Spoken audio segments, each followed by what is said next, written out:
Hey everybody, welcome back to the channel. This is your host Majestic speaking with another episode of MechWarrior Online here.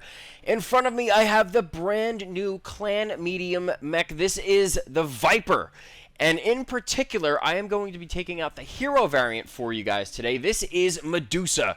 And as you could tell by the paint scheme already with the decals of her hair, pretty much, all over this thing, I really wanted to emphasize it with a custom paint job. So I did that for you guys so you could see exactly what this thing looks like. Bad hair day to signify MEDUSA. But again, you know, this mech aesthetically looks very pleasing from, you know, just eyeballing it.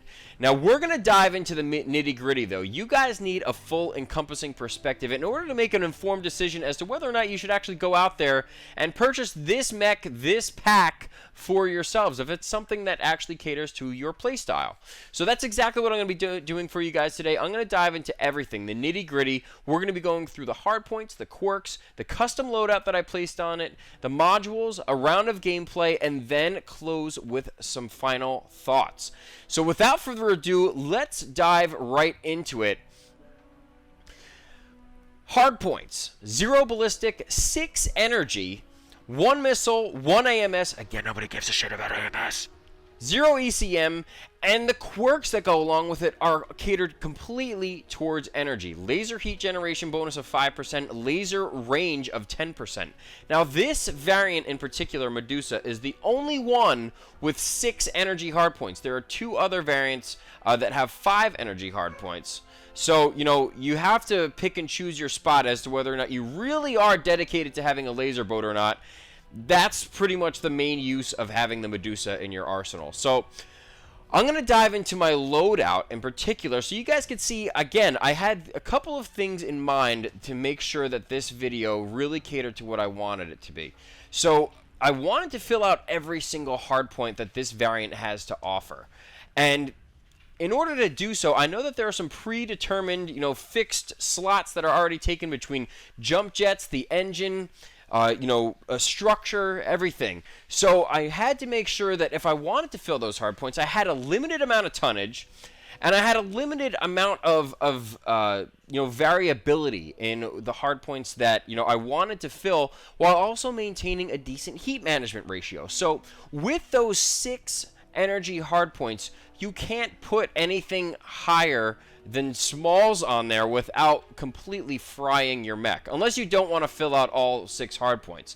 I, for the intents and purposes of this video, wanted to fill all of them out. So what I did was I placed 6 ER smalls on there. I have 3 in the right arm, 3 in the left arm, and with that 1 missile hardpoint, I placed an SRM-4 on there. Now, I do not have Artemis on the SRM-4 because, again, that grouping of weapons, the grouping of missiles, I should say, when you fire a 4 or a 2, you know, you're not, the spread isn't that much to begin with. Really, you would only use it for an SRM-6, if you ask me. So I personally did not want to go with Artemis on it. That's going to take up space, it's going to take up tonnage, and it's really not necessary. So I decided to go with the SRM-4, plain and simple, with 1.5 tons of ammo. So that'll give me 150 missiles to fire out of this thing.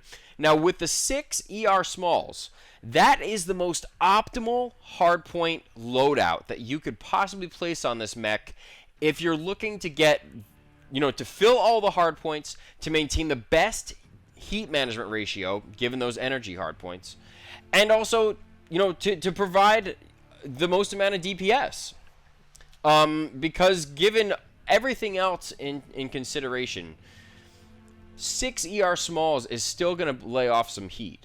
Now, you could either do 6 ER smalls, you could do 3 mediums and only do half the hard points. It's really up to you what you want to do.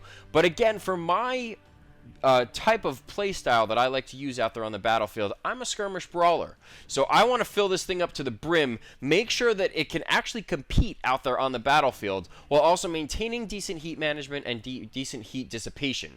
So I wanted to pack a punch, but I also had to take those things into consideration. And with 6 ER smalls, that's the best you can do, unless you wanted to go flamers or something, you know, tag or something useless that's not really going to do anything for you.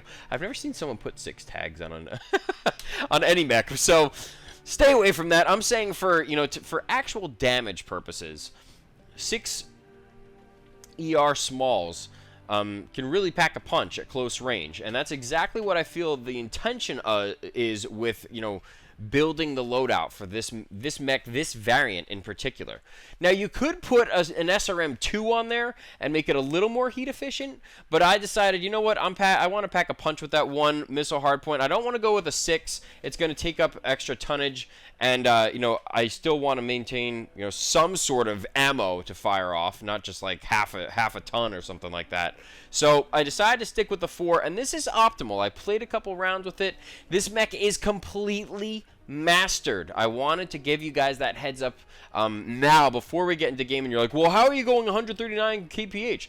This thing is completely mastered because I wanted to make sure you guys did have a full encompassing perspective of what to expect from an optimal standpoint if you were to go out and get this mech. So you know exactly what you're getting if you decide to not only invest the money, but then invest the time in mastering this thing. I invested the GXP to make sure that this thing was outfitted to the T, so you know from a 100% premium optimal standpoint what to expect out there on the battlefield with this mech, and this is what you get. So take it or leave it how you want to see it. I'm going to give my honest opinion by the end of this, but for now, this is what Loadout works for me. As a skirmish brawler, I have 40 out of 40 tons used, 72 out of 78 slots used, 268 out of 274 armor. I took 3 armor hardpoints out of each leg so that I could fit this last double heatsink and make it as heat efficient as possible. 1.16 is the heat management ratio, which is a little below what I typically like to use. I usually like to keep it at a minimum of 1.2, but I was accepting of this because it fills the loadout completely, it fills every hard point, and it packs the punch that I'm looking for. SRM-2s isn't really going to do much, so I had to go with the SRM-4s and make it a little bit of a penalty with the heat. But from filling out the rest of the hard points and using every single slot for a heat beneficial weapon from the energy hard points, this thing is completely optimal. You can't really get better from a heat management perspective than this unless you modified it in some other way, either not utilizing all the hard points, downgrading the missile hard point that you're using, or not using as much ammo. So it's really up to you guys what you want to do. This is just conducive to what I like to do. So, and it works. I've done a couple rounds with the mech out there on the battlefield, and it is intense. It's very, very fast, 139.3 kph. It's like a baby Nova, but it's like the inner sphere counterpart or it's the clan counterpart to the inner sphere cicada. That's how I want to phrase it. So this thing, it's got like kind of a hybrid between it looks like a little bit like the Nova, just a smaller and a little more compact, but it's the clan counterpart to that cicada, if you ask me, from a speed and loadout perspective. So it definitely deals some punishment if you know how to use a cicada. You might as well try this out from the clan side. A 38-point alpha with those 6 ER smalls and the SRM-4. 139.3 kph. That's the optimal speed that this thing can go. Again, you can't switch out this engine or anything like that. All this stuff is fixed. So again, I can't take that 320 and even make it lower or anything. This thing cruises around there, around the battlefield. 139.3 kph is no joke. And it's got 105.4 jump distance. 8 jump jets, class 4 jump jets that cost a half ton each. So that's 4 tons dedicated to making this thing hop around on the battlefield, which is insane. It about half propulsion up, when I use half propulsion with this thing, it's already like 3/4 of the way up the wall on HPG Manifold. It's insane. So we'll have to see what map we get with this, but, as for now, I just wanted to explain this thing is really geared to the T from a maneuverability standpoint and making sure it can dip in and dip out of slots or spots pretty quickly. So let's hop into the modules and exactly what I've placed on this mech to enhance it even more. Advanced seismic sensor. I need that. With this kind of short range, I need to know what is around me within 250 meters of range. Given the rest of the modules that I placed on this thing, I'm I'm going for range as much as I can. I already have heat management at 1.16, and I do not want to mess with that any more than I already am with, you know, cooldown or anything like that. Because if I fire those off in sequence and constantly, if I just keep ripping them off, you know, it's going to overheat, and it's not conducive to this kind of role, this kind of play with this particular mech. So with the advanced seismic sensor, that gives me an indication of where mechs are within 250 meters of range. As for the weapon modules, as you can guess, I only have two weapons, or two weapon types and two weapons specifically that I'm using on this build. That's the ER small laser and the SRM4. So I applied the range modules level 5, so that gives me a 10% bonus. So that will stack on top of the quirks that come along with this mech. The 10% range bonus stacks with this range module, so I'm getting a 20% bonus to my range on the ER smalls, which might not seem like a lot, but again, it does, you know, it does taper off at an optimal range, but that it exceeds that threshold. So what I'm trying to say is, for instance, I don't remember what the actual range is on the smalls. Let's look at it real quick. So range looks like max range is 360, optimal is 200. So obviously that's including a 10% range bonus on this thing, and then with the module bonus of 10%, that I'm getting that 20% bonus. So definitely conducive to making sure I can pick off targets from as far distance as possible, because again, this is a medium, so it doesn't have the structure and capability of a heavy or an assault, of being on the front lines for a long period of time. SRM4 range module, again, gives me another 10% for my SRM4. And then radar deprivation. I need to be instantly hidden. If I dip in and dip out of cover, I need to be completely invisible to the enemy. So, again, and it's kind of conducive to the name, you know, the Viper. So, Vipers kind of sit patiently, they wait, and then they strike. So that's... I'm not trying to play on the words or anything, but that's just how it works out, because, again, with the structure and everything on this mech, I need to be completely out of sight when I decide that I want to be. And this module helps. It instantly hides me once I dip into cover. So definitely critical for this mech and this build in particular for the role I'm playing. Consumables, Cool Shot 9x9 and an improved airstrike. So obviously I want to help out my heat management even more with the 9x9, and then just help out, support the team, maybe help us get into position or provide some cover fire by putting in that airstrike. So those are the modules and consumables that I decided to go with. Enough of me blabbing though. It is time to hit the battlefield, ladies and gentlemen. One round of gameplay coming up for you guys. Let's hop out onto the battlefield now and see what kind of damage we can do. Alrighty guys, here we go. First and only round is going to take place on Canyon Network, 28 degrees Celsius. Wait, I'm seeing... Yeah. Weapons online. All systems nominal. So, we're going to be on Canyon Network, seemingly like a heat-neutral map. But 28 degrees Celsius in this kind of environment is actually very, very heat intensive. So we're going to have to be careful.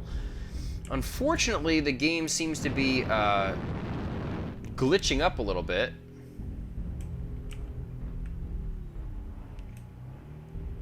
Just a little bit of lag.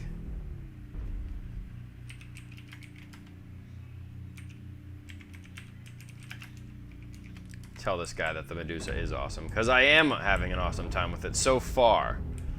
So far.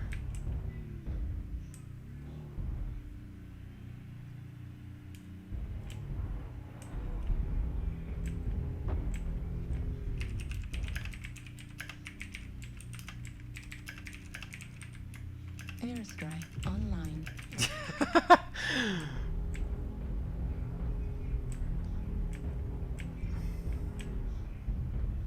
Whoop. Not even getting near him. Oops. Target acquired.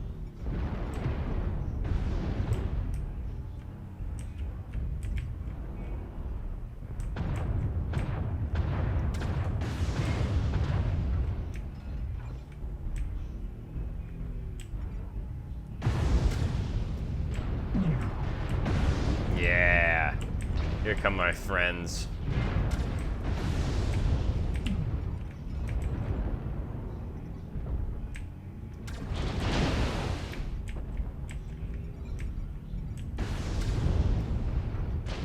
Yeah, they're all gonna come after me, but little do you know what waits for you around the corner.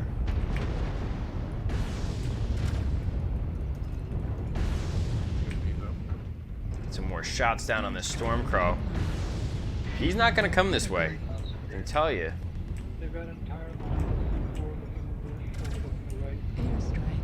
There you go. Enjoy that airstrike right in the middle of them. Let's watch them all scatter. Ready? Yeah. And we can stop rocking back and forth now because they're going to catch on. It's only going to be a matter of time then at that point for them to really lay into me. New target acquired.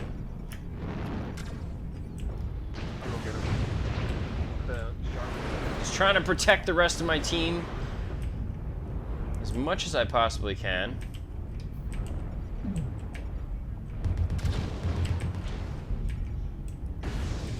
Don't bring over there too.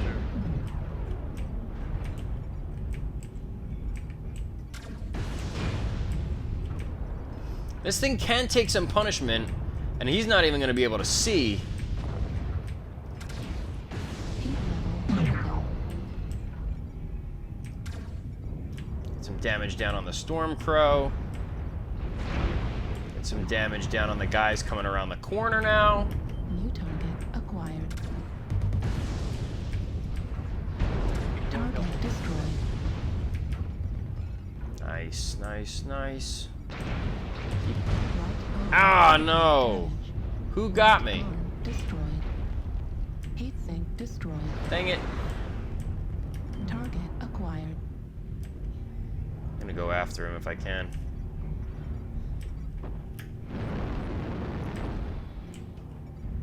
Where are you? Come here. Ha! Critical damage.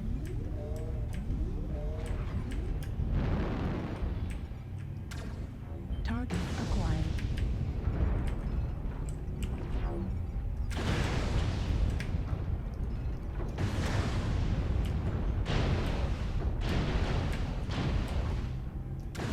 Target destroyed.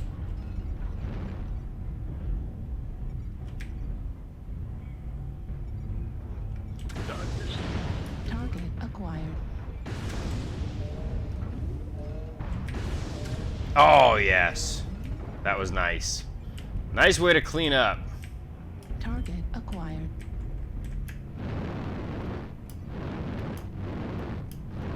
Where are you? Let's get some... Left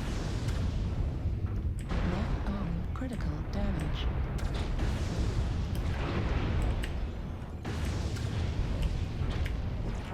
Brawling with a raven. Wow, that was awesome. Oh man, what a round. Look at that. Oh, good game, guys. Wow, 810 damage. 2 kills, 8 assists, 1 solo kill, 5 times did I do the most damage on the kills that were involved. 5,000 experience along with 363,000 C-bills. A little bit of team damage probably scraping across with those lasers, but man, what a round of gameplay for you guys. That was fantastic, and as proven, I mean, I did the most damage on the entire battlefield. Wow. Man, I did not know I did that much. That was insane.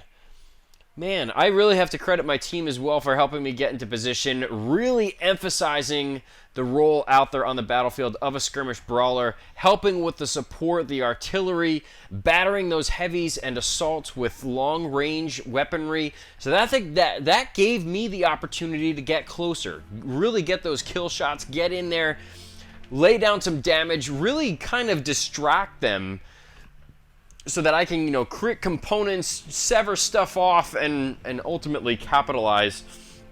You know, it really was a team effort. And if you watch the mini map on the replay, you could see how we all kind of formed up. We did form a firing line, and we had the canyon, like the little plateau in front of us, but we still stayed true. No one went off on their own. I mean, you know, towards the end, everyone kind of got all over the place. They kind of got like, you know, including myself, we all kind of got like kill hungry. But as you can see, that worked out flawlessly, and we only lost 3 mechs. So excellent round of gameplay. I'm really glad we got that one on footage for you guys, so you guys could see how this thing performs optimally out there on the battlefield with all the bells and whistles, completely full, modded out. It's fast, it's nimble, it can get you in and out of tough situations, and it's meant for skirmish brawling. You know, I took out that catapult who might have laid down some more damage. You never know. And so that's why I decided to go after him, try and get those kill shots on him, and then, you know, close in on some other targets. Provide a distraction once I killed that catapult. You know, as you can see, we deviated some of their resources away from our main force. And they started, you know, getting distracted by me, and they saw a couple of my friends running around me. So overall, a fantastic round, if you ask me. I hope that you guys appreciated this match and this build, this role that I decided to take with it as much as I do. So yeah, overall first impressions of this mech, this Viper is pretty sweet. It's very nimble, gets around the battlefield very quickly. It's an awesome little clan medium mech to use. It has a smaller profile than the Nova. It does have less of a loadout, but it also goes, you know, 1.5 times as fast, roughly. So, I mean, it really can do some damage out there on the battlefield. And with those, you know, pre-programmed fixed 8 jump jets in there, it is flying. And as you can see, it's very nimble, it's very quick. You know, as long as you stick to the role that you're comfortable with, that you want to play with this mech, you know, the options are endless. And, you know, I can obviously modify this thing to take off some lasers and put on some heavier lasers that are doing more damage from range. I could stick with what I have, which is what I really like this build, so I'm probably going to stick with it for a while. But, you know, it's really up to you. And this mech is very unique in the sense that it does have that smaller profile.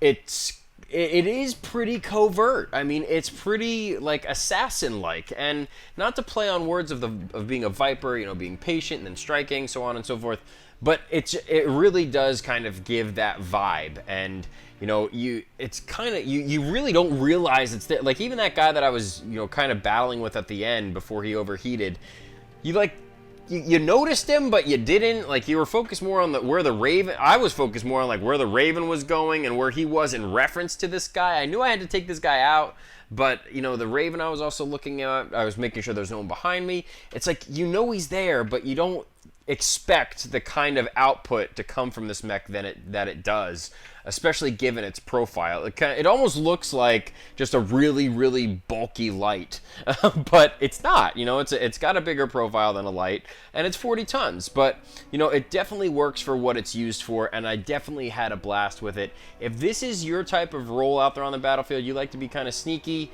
You know, you could put you know, bigger weapons on there to make, you know, to increase your range and so forth if you prefer sniper roles. But it's still very fast. Definitely a competitor out there on the battlefield with its counterpart, the Cicada from the Inner Sphere, and you know, obviously a smaller profile than the Nova, but definitely a lot quicker and more agile, maneuverable. Has a decent loadout, especially this variant. I love it. So if you do want to get this, you know, I can say I would recommend this pack. It is a pretty solid pack, and, you know, I'm enjoying it so far. So we'll have to see what the rest brings, but for now, my first impressions are certainly awesome ones. I had a great time taking this mech out for you guys. Hopefully you appreciate it from the standpoint of, you know, giving you an all-encompassing perspective, optimally what to expect if you fill out this skill tree entirely. Again, you know, I want to make sure that you guys have everything, you know, at your disposal going in before you make a purchase like this, to sink in the money and, you know, the time, the effort, the energy in, you know, leveling this thing up in the skill tree and everything. So thank you guys again so much for supporting the channel, supporting this, even watching this video. I appreciate it so much. Please feel free to leave a comment in the section below, or you can shoot me an email directly, which will be in the description. Don't forget to like and subscribe. Become royal today if you haven't subscribed already. And yeah, thank you guys so much again. I really do appreciate, again, all the support on the channel, especially as of recent. It really is fantastic, and I love the community that's been built around this channel. So I have you guys to thank for it. But that's all I have for today. Thank you guys again for tuning in, and I look forward to seeing you on the next one. Take care, guys.